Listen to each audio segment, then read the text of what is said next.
Hello বন্ধুরা, আমি অভিজিৎ আর আপনারা দেখছেন অভি ফিশ অ্যান্ড ফিশিং। তো বন্ধুরা, চলে এলাম আরও একটি নতুন ভিডিও নিয়ে আপনাদের সামনে। তো এই মুহূর্তে আছি আমার ছোট্ট হ্যাচারির পাশে। তো এই যে ট্যাঙ্কটি দেখতে পাচ্ছেন, এখানে আমার বর্তমানে মাগুর মাছের ব্রিডিং করার যে বাচ্চাটা সেটা এর মধ্যেই রয়েছে। তো বন্ধুরা, চলুন আপনাদেরকে দেখায় আমার মাছের কি অবস্থা এখন, কত বড় হয়েছে, আর এই বছর কী কী মাছের ব্রিডিং করছে আপনাদের সামনে তুলে ধরবো। অবশ্যই দেখতে থাকুন সম্পূর্ণ ভিডিওটা। তো চলুন বন্ধুরা, দেখে নিই আমার মাছগুলো। বন্ধুরা, এই যে মাছটা দেখছেন, দেশি মাগুর মাছটি, এই মাছটি ডিম নেওয়া হয়েছিল পয়লা বৈশাখের দিন। তো সেই হিসাবে আজকে মাছটার বয়স 17 দিন। কালকে 18 দিনের দিন মাছটা ডেলিভারি হবে।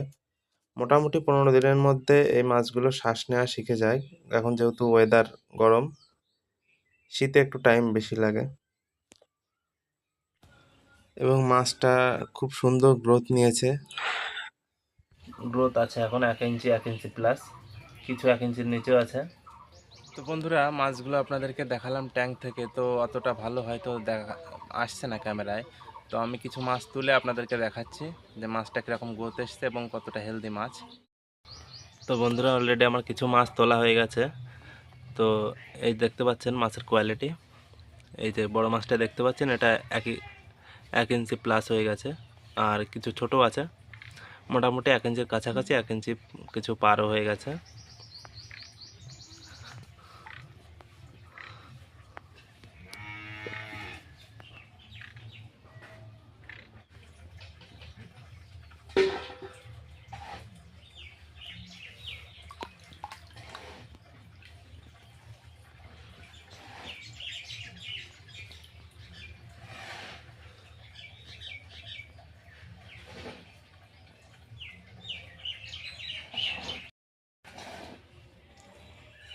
এই মাছগুলো এখন দিনে দিনে গ্রোথ নেবে।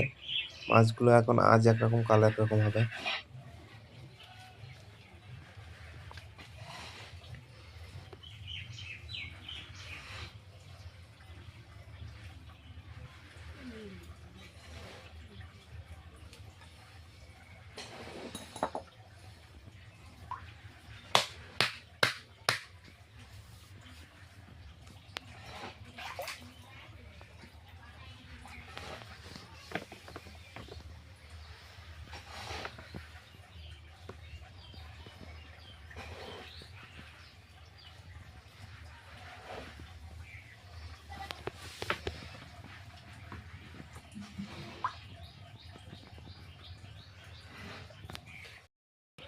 তো বন্ধুরা, এই যে মাছগুলো দেখলেন, মাছগুলো কিন্তু যথেষ্ট অ্যাক্টিভ মাছ। এই সিজনে আমার কাছে প্রথম মাগুর। তো এর আগে একটা শিং মাছের ব্রিডিং করেছিলাম। তো একটা খোলা ট্যাঙ্কে ছেড়েছিলাম, বড় ট্যাঙ্কে। তো সেখানে টেকেনি, রোদ্দুরের কারণে, জল গরম হয়ে যাওয়ার কারণে এই মাছটা টেকেনি। অল্প কিছু টেকেছিল। তো সেগুলো আমার এই পেছনে একটা গর্ত দেখতে পাচ্ছেন, আমি দেখাচ্ছি একটু পরে আপনাদেরকে।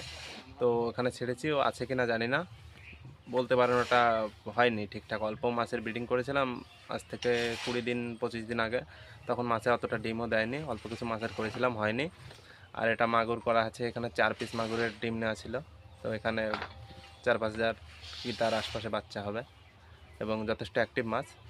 মাছটা আজকে 30 তারিখ, ভিডিওটা আমি শ্যুট করছি। কাল এই মাছটা ডেলিভারি হবে ধুবুলিয়া। আমার বাড়ি নদীয়ার কৃষ্ণনগর, আর এটা যাবে ধুবুলিয়াতে, ডেলিভারি হবে। কাল দাদা আসবে, মাছটা নিয়ে যাবে। তো বন্ধুরা, আমি আপনাদেরকে ঘুরে দেখাচ্ছি আমার এইখানে ছোট্ট যে আমার হ্যাচারি সেট আপ।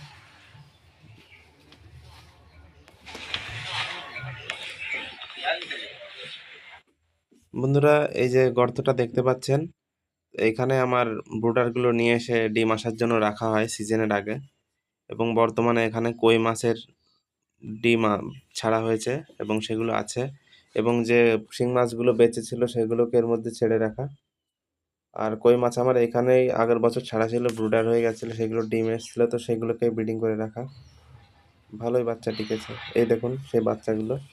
তো এক জায়গায় বাটি মারলাম, তো এই 4 পিস বাচ্চা উঠেছে।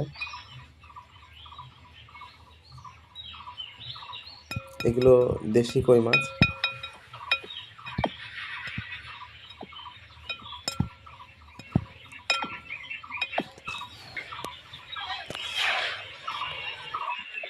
তো বন্ধুরা দেখলেন আমার এই ছোট্ট গর্তটা, এখানেই কিন্তু আমি আমার ব্রুডার মাছগুলো রেখে দেই ব্রিডিং শেষে বা ব্রিডিং করার আগেও এখানে মাছ রেখে তারপরে তুলে সেগুলো ব্রিডিং করি।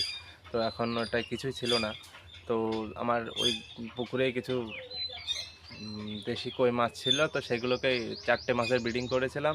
প্রচুর বাচ্চা হয়েছিল, ওই যেগুলো ছোট বাচ্চা সেগুলো ডাঙার দিকে আছে, তো সেটাই কিছু আপনাদের দেখালাম। ওই একবার বাটি মারলাম তো 4টে উঠলো। আর এই মাগুরটা তো বলছিলাম আপনাদেরকে যে কাল এটা সেল হয়ে যাবে। আর খুব কমই ডিম পেয়েছিলাম, খুব একটা ভালো ডিম পাইনি, এবং কিছু ডিম ওই ব্রিডিং মানে ডিম নেওয়ার আগেই কিছু ডিম মাছে ছেড়ে দিয়েছিল যেগুলো আনফার্টিলাইজড ডিম। তো এরপরে মাগুরের একটা বড় ব্রিডিং বসাবো, আশা করি যথেষ্ট পরিমাণ বাচ্চা হবে। আর বন্ধুরা যারা মাগুর মাছ চাষ করেন, কেউ কেউ যদি মাগুর মাছের ব্রুডার থেকে থাকে তো অবশ্যই জানাবেন, আমার কিছু মাগুর মাছের ব্রুডারের দরকার। আমার কাছে আছে যথেষ্ট পরিমাণ, সেটা হচ্ছে না। আমার যদি আশপাশে কৃষ্ণনগরের আশপাশে বা দূরেও হয় জানাবেন, যদি ভালো কোয়ালিটির ব্রুডার মাছ থাকে অবশ্যই আনতে যাব। তো বন্ধুরা এই ছিল আজকের ছোট্ট ভিডিও। তো বন্ধুরা ভিডিওটি আপনাদের কেমন লাগলো অবশ্যই কমেন্ট করে জানাবেন। দেখা হচ্ছে পরবর্তী কোনো নতুন ভিডিওতে, ততক্ষণ সুস্থ থাকবেন, ভালো থাকবেন, নমস্কার।